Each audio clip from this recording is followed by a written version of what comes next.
Glória a Deus pela palavra viva do Senhor. Gênesis capítulo 5. Este é o relato dos descendentes de Adão, quando Deus criou os seres humanos. Formou-os semelhantes a ele, criou-os homem e mulher. Quando foram criados, Deus os abençoou e os chamou de humanidade. Aos 130 anos, Adão teve um filho chamado Sete, que era semelhante a ele, à sua imagem. Depois do nascimento de Sete, Adão viveu mais 800 anos e teve outros filhos e filhas. Adão viveu 930 anos e morreu. Aos 105 anos, Sete gerou Enos. Depois do nascimento de Enos, Sete viveu mais 807 anos e teve outros filhos e filhas. Sete viveu 912 anos e morreu. Aos 90 anos, Enos gerou Cainã. Depois do nascimento de Cainã, Enos viveu mais 815 anos e teve outros filhos e filhas. Enos viveu 905 anos e morreu. Aos 70 anos, Cainã gerou Maalalel. Depois do nascimento de Maalalel, Cainã viveu mais 840 anos e teve filhos e filhas. Cainã viveu 910 anos e morreu. Aos 65 anos, Maalalel gerou Jared. Depois do nascimento de Jared, Maalalel viveu mais 830 anos e teve outros filhos e filhas. Maalalel viveu 895 anos e morreu. Aos 162 anos, Jared gerou Enoque. Depois do nascimento de Enoque, Jared viveu mais 800 anos e teve outros filhos e filhas. Jared viveu 962 anos e morreu. Aos 65 anos, Enoque gerou Matusalém. Depois do nascimento de Matusalém, Enoque viveu em comunhão com Deus por mais 300 anos e teve outros filhos e filhas. Enoque viveu 365 anos, andando em comunhão com Deus, até que um dia desapareceu, porque Deus o levou para junto de si. Aos 187 anos, Matusalém gerou Lameque. Depois do nascimento de Lameque, Matusalém viveu mais 782 anos e teve outros filhos e filhas. Matusalém viveu 969 anos e morreu. Aos 182 anos, Lameque gerou um filho, chamou de Noé, pois disse que ele nos traga alívio de nossas tarefas e do trabalho doloroso de cultivar esta terra que o Senhor amaldiçoou. Depois do nascimento de Noé, Lameque viveu mais 595 anos e teve outros filhos e filhas. Lameque viveu 777 anos e morreu. Depois que completou 500 anos, Noé gerou 3 filhos, Sem, Cã e Jafé. Até aqui, capítulo 5 de Gênesis, nós vamos ver a genealogia dos descendentes de Adão. É muito interessante quando começamos a ler a Bíblia que as genealogias vão aparecer e algumas pessoas acabam cansando porque é uma leitura diferente, mas há uma riqueza muito grande por trás da genealogia, sobretudo o capítulo 5 de Gênesis. Primeiro a gente percebe que o Deus Todo-Poderoso, o Deus único, Criador de todo o universo, o Deus que é autoexistente, é o Shaddai, o Todo-Poderoso, ele criou e sustenta todo o universo com o seu poder, com a sua palavra, mas ele nos formou para andar na sua presença. Isso é maravilhoso demais. O Deus que criou todo o universo, ele criou o homem para andar na sua presença. E a gente já viu até aqui que desde o início o homem adorava a Deus. A gente viu Adão e Eva se encontrando com Deus todos os dias.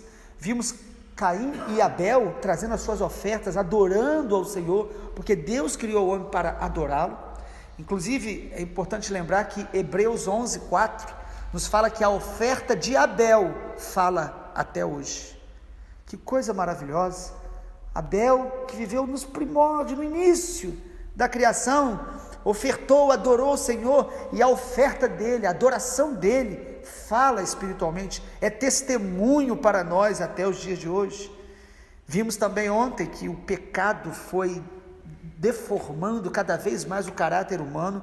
A gente viu que há uma propagação da iniquidade, da corrupção humana crescente, e isso até o dia da volta do Senhor Jesus será assim. O mal, a iniquidade vai se multiplicando, e a gente viu que o primeiro fratricídio ocorre, ou seja, Caim mata o seu irmão. É um homicídio, mas é um homicídio dentro da própria família, mostrando como que o pecado leva o homem a atos absurdos, terríveis. E aí nós vimos rapidamente ontem a linhagem de Caim e a linhagem de Sete, o outro filho de Adão e Eva. E algo interessante agora sim, olhando o capítulo 5 de Gênesis, é que nós vimos que a linhagem de Caim, ela foi conhecida pelos seus feitos. Agora aqui nesse texto, a linhagem de Sete é conhecida pelos seus filhos. Há uma diferença muito grande de pessoas que são conhecidas pelas obras, pelo que eles fazem, pelo que eles conquistam, como aqui vimos os descendentes de Caim, e agora no capítulo 5 nos mostra os descendentes de Sete, e fala dos filhos deles. Irmãos, os nossos feitos, as nossas obras, elas são passageiras, mas os nossos filhos, eles geram filhos com potencial eterno. Nós precisamos gerar filhos para a glória de Deus, e não apenas filhos naturais, mas sobretudo filhos espirituais. É muito precioso quando os filhos naturais se tornam também discípulos dos seus pais, espiritualmente falando. Isso nos faz olhar para Gênesis 5 de uma maneira muito especial. Como foi então a genealogia, os descendentes de Sete? Foi dessa descendência de Sete que nós percebemos primeiro que veio a geração, ou veio o filho chamado de Enos. Nós vimos isso ontem no capítulo 4. É muito interessante porque diz que na época de Enos, o último versículo do capítulo 4 de Gênesis, as pessoas começaram a invocar o nome do Senhor.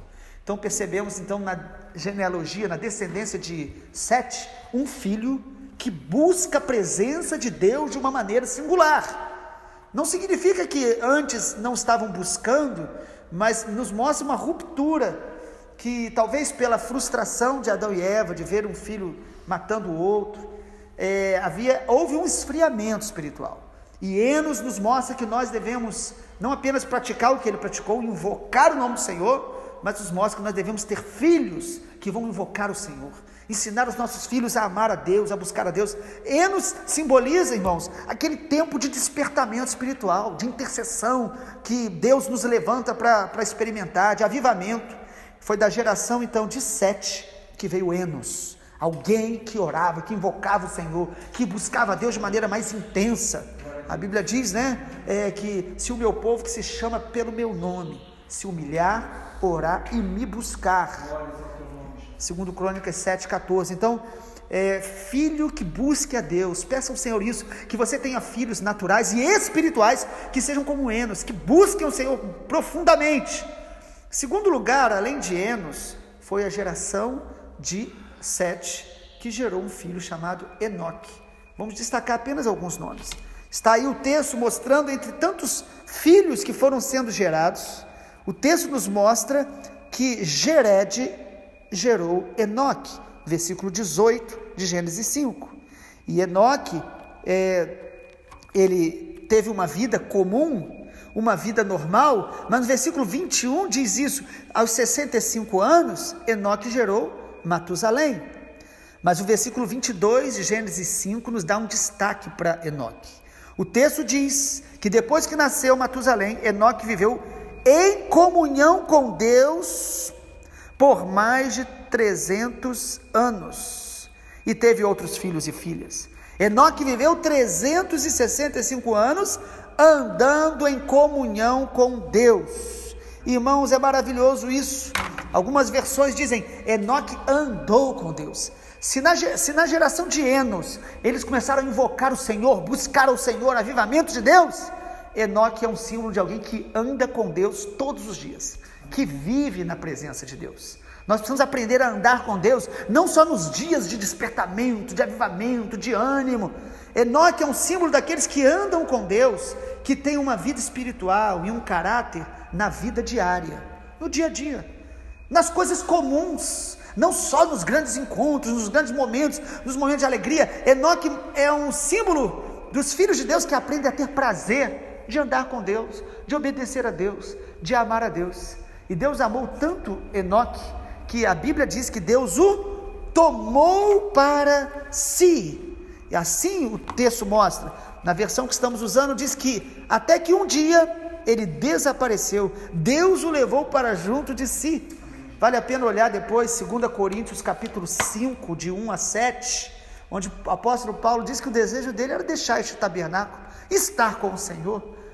E Enoque é um símbolo da igreja que será arrebatada no dia da volta do Senhor Jesus, da igreja que não vai passar pela morte física, que quando o Senhor Jesus voltar, nós como Enoque seremos levados a encontrar com Ele nos céus, junto com aqueles que já estão com o Senhor, e vamos estar para sempre com Deus. Amado, como nós precisamos gerar filhos como Enoque, ensinar as pessoas a andar com Deus, a amar a Deus. E nós não ensinamos apenas com as palavras, nós precisamos ensinar com a nossa vida. Nós precisamos ser como Enos, nós precisamos ser como Enoque. Perceba no texto que diz aí que também Adão, também Enos, eles geraram filhos segundo a sua imagem.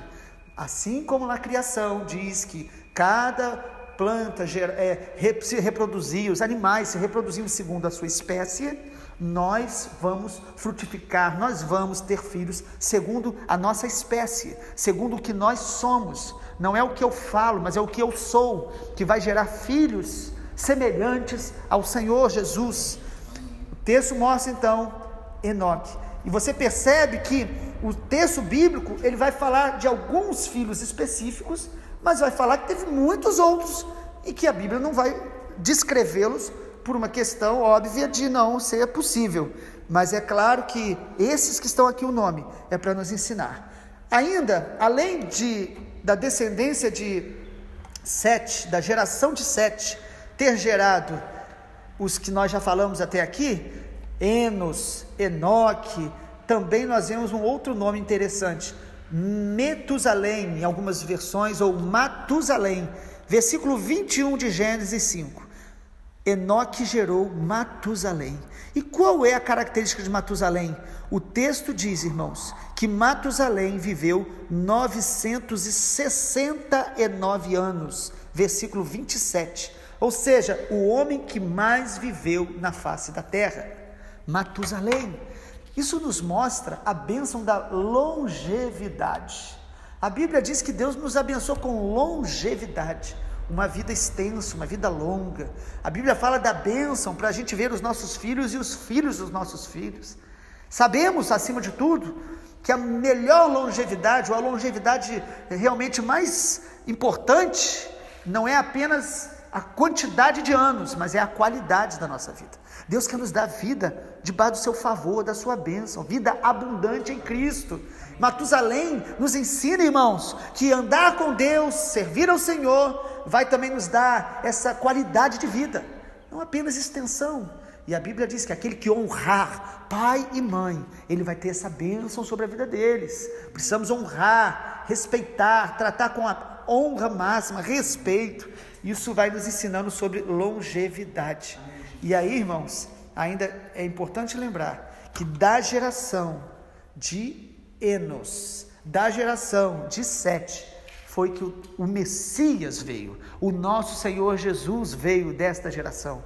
Basta os irmãos olharem Lucas capítulo 3, versículo 23 a 38, diz que o nosso Senhor Jesus, você olhando para as gerações anteriores dele, ele vem dessa geração, ou seja, nós precisamos ser parte da geração que anuncia o Messias, que fala de Jesus, que proclama o nome do Senhor. Nós precisamos desejar viver, nós precisamos ansiar em ter filhos que realmente eles possam glorificar o nome de Jesus, exaltar o nome de Jesus, preparar o coração das pessoas para crer em Jesus, para receber a Jesus. Irmãos, a solução de um país, a solução de uma sociedade, não está no dinheiro, não está no governo, não está na sabedoria humana. Uma sociedade muda e é transformada pelo poder do Senhor Jesus. Quando alguém se converte, se rende a Jesus, aquela vida é transformada. Ela vai ser luz, ela vai ser sal, ela vai abençoar. Nós precisamos orar pela salvação das pessoas. Nós precisamos orar para que nós deixemos um legado espiritual de testemunho de Jesus para a nossa geração, para que outros sigam a Jesus, para que outros honrem a Jesus, para que outros amem a Jesus. Nós precisamos amar a Jesus intensamente. Nós precisamos ser dessa linhagem que é muito bem representada na genealogia de Sete, descendente de Adão. Adão, filho de Deus. E nós temos vivido como filhos de Deus. Nós temos gerado filhos para Deus. Irmãos, é muito importante que Deus nos deu uma vida para viver na presença dEle, mas Deus nos responsabiliza, a todos nós, de estarmos transferindo um legado para a vindoura geração. Deuteronômio 6, versículo 7, diz que nós devemos ensinar nossos filhos, inculcar a palavra de Deus neles, ensiná-los, e isso sobretudo com nossa vida, exemplo. Salmo 78, 3, diz: o que vimos e aprendemos, o que nos contaram os nossos pais, não encobriremos aos nossos filhos. Nós vamos anunciar aos nossos filhos os louvores do Senhor, o seu poder, as maravilhas que Ele fez. Vale a pena ler o Salmo 78, 3, e o Senhor Jesus, em Mateus 28, 19 e 20, Ele diz que o chamado para todo discípulo dEle, todo que crê nele, é fazer novos discípulos, é transferir um legado de crer em Jesus, ensinando a guardar todos os mandamentos. Eu só ensino alguém a guardar, guardando, vivendo, praticando. Irmãos, nós fomos chamados para ser parte da genealogia dos filhos de Deus, dos que amam a Jesus, dos que transferem um legado, uma identidade para a nossa família. O Deus Criador de todo o universo, o único Deus que sustenta todos os planetas, todas as estrelas, a Bíblia diz que Ele chama pelo nome, criou a terra, criou toda a criação ao nosso redor, maravilhosa. Ele nos fez para andar na presença dEle, Ele nos fez para transferir legados, para discipular filhos, para gerar filhos naturais e espirituais, que possam andar na presença dEle. A genealogia nos ensina muito, a genealogia nos mostra esta bênção de Deus de vivermos em família. A genealogia nos mostra a responsabilidade nossa de transferir legados. A genealogia nos mostra também a realidade de que a vida humana, ela é efêmera, passageira. Todos aqui vai descrevendo a vida deles, por mais extensa que seja, eles morreram. A genealogia nos mostra que nós devemos viver uma vida para a eternidade, que a realidade humana na terra passa, mas nós que estamos em Cristo, temos a vida eterna. Nós devemos viver para a vida eterna, nós devemos semear e devemos ter um estilo de vida que na eternidade nós vamos celebrar que valeu a pena. O que importa então não é apenas o tempo ou os feitos que nós podemos manifestar na terra, mas é o que a gente faz na terra que tem valor eterno. E aí concluo com Marcos 8,36. Evangelho de Marcos 8,36 diz: que adianta ganhar o mundo inteiro e perder a sua alma? Nós precisamos estar em Cristo e ensinar os nossos filhos e a nova geração a estar em Cristo, a amar a Jesus e transferir legados até o dia que o nosso Senhor Jesus voltará, e está breve, em breve Ele voltará. Pai amado, que a Tua palavra possa se enraizar em nosso coração. A nossa oração, Deus, é que ao meditar no livro de Gênesis, o Senhor nos reconecte com a nossa verdadeira identidade de filhos de Deus, gerados para andar com Deus. O Senhor nos deu vida para viver para a Tua glória, Pai, para a glória do Senhor Jesus. Que assim seja com cada um que ouve essa palavra nesse dia, em nome de Jesus. Dê-nos filhos espirituais, dê-nos filhos naturais para glorificar o Teu nome, e nos ensina a assim viver, em nome de Jesus. Amém, Senhor. Amém.